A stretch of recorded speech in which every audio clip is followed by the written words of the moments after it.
নুরানি কদম মোবারক লাখ কোটি সালাম। আমার মুশফিক রহমানের বিদ্যালয় বাবার নুরানি কদম মোবারক লাখ কোটি সালাম।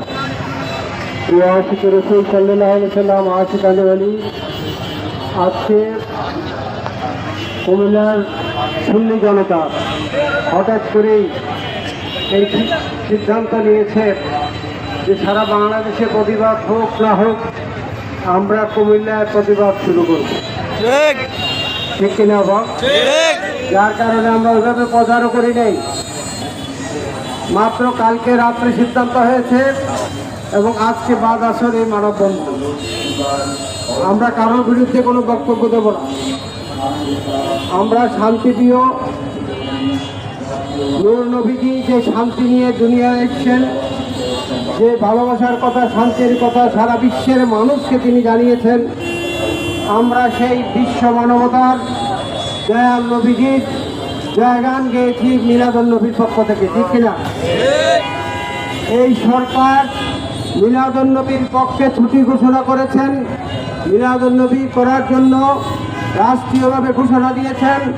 প্রত্যেকটি শিক্ষা প্রতিষ্ঠানে মিলাদুন নবী করার জন্য তিনি নোটিশ জারি করেছেন। ঠিক কিনা?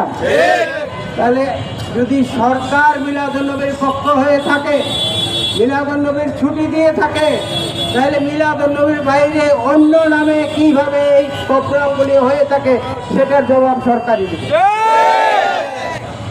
আমি বলবো না সিরাতুন নবী করেছেন, সেই নবী করেছেন, যা যেটা ভালো লাগে করেন।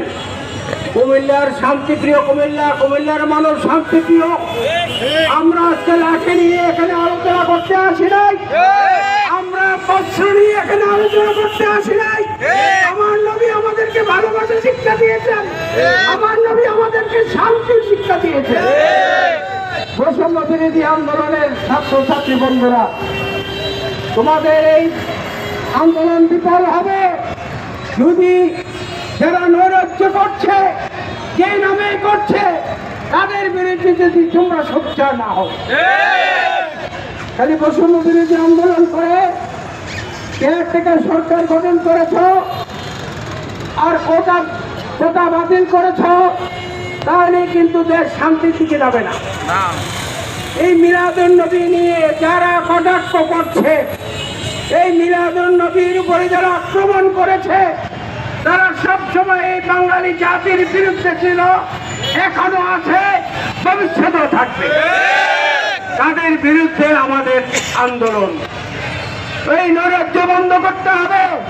সে কোন দল করে আমাদের দেখার বিষয় নয়, সে কোন ইসলামিক দল করে সেটা আমাদের দেখার বিষয় নয়। আমাদের দেখার বিষয় হলো সরকার এবং প্রশাসন যারা নৈরাজ্য সৃষ্টি করে সরকারকে সারা বিশ্বে বদনাম করার চেষ্টা করছে, গদি থেকে নামিয়ে দেওয়ার চেষ্টা করছে, তাদের বিরুদ্ধে এখনই সময়। অস্ত্রবাস যারা করছে, যারা আমার মানুষকে হত্যা করছে, তাদেরকে আইনের আওতায় এনে এখনই শাস্তির ব্যবস্থা করা হবে।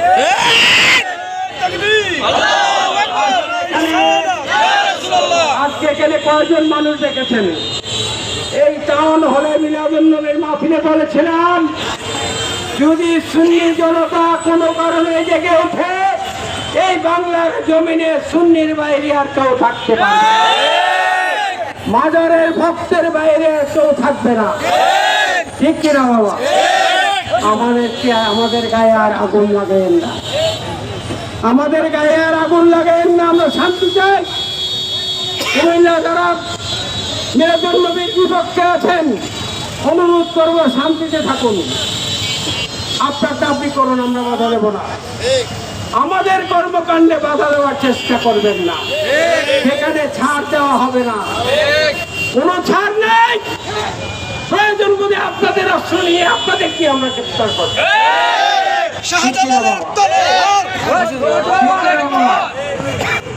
আজকে আর বক্তব্য বেশি দেব না। মাননীয় অন্তর্বর্তীকালীন সরকার ডক্টর ইউনূস, আপনার প্রতি সকলের আস্থা আছে। আমরা জানি আপনি সুন্নিয়াতের পক্ষে আছেন, আমরা জানি আপনি মাজারের পক্ষে আছেন, যার কারণে আপনি মিলাদুন নবীর কথা বলেছেন, মিলাদের পক্ষে আপনি কথা ছুটি ঘোষণা করেছেন, তারপরেও যারা এই নৈরাজ্য করছে সজাগ থাকুন। আপনার উপদেষ্টা পরিষদ নিয়ে জরুরি বৈঠক করে যেখানে যেখানে হামলা হয়েছে তাদেরকে চিহ্নিত করুন, আইনের আওতায় এনে সর্বোচ্চ শাস্তি দান করুন, তাহলে সুন্নিরা আর রাস্তায় নামবে না। যদি না করে আগামীতে রুখতে পারবেন না। একবার জেগে উঠলে আর ঘুম পাড়ানোর কোনো সুযোগ থাকবে না। এখানে বিভিন্ন শুধু প্রতিনিধি আসছে, একটা মাজারের প্রতিনিধি আসছেন, একটা দরবারের প্রতিনিধি আসছেন। ওই ডাক যখন দেওয়া হবে সেই ডাকে এটা রাস্তাঘাট সব ভরে যাবে, কিন্তু আমাদেরকে আর রোকে দাঁড়াতে দিতে পারবেন না। তাহলে আমরা আপনারা যারা এসছেন আপনাদের সকলের প্রতি শ্রদ্ধা এবং কৃতজ্ঞতা জানাচ্ছি, ভালোবাসা জানাচ্ছি। আগামী দিনে যেদিন ডাক আসবে সেদিন সকলে মিলে আমরা আবার প্রতিবাদ জানাবো যদি প্রয়োজন হয়। আমরা ঐক্য থাকবো কি থাকবো না? হাত তুলে বলে ঐক্য থাকবো কি থাকবো না?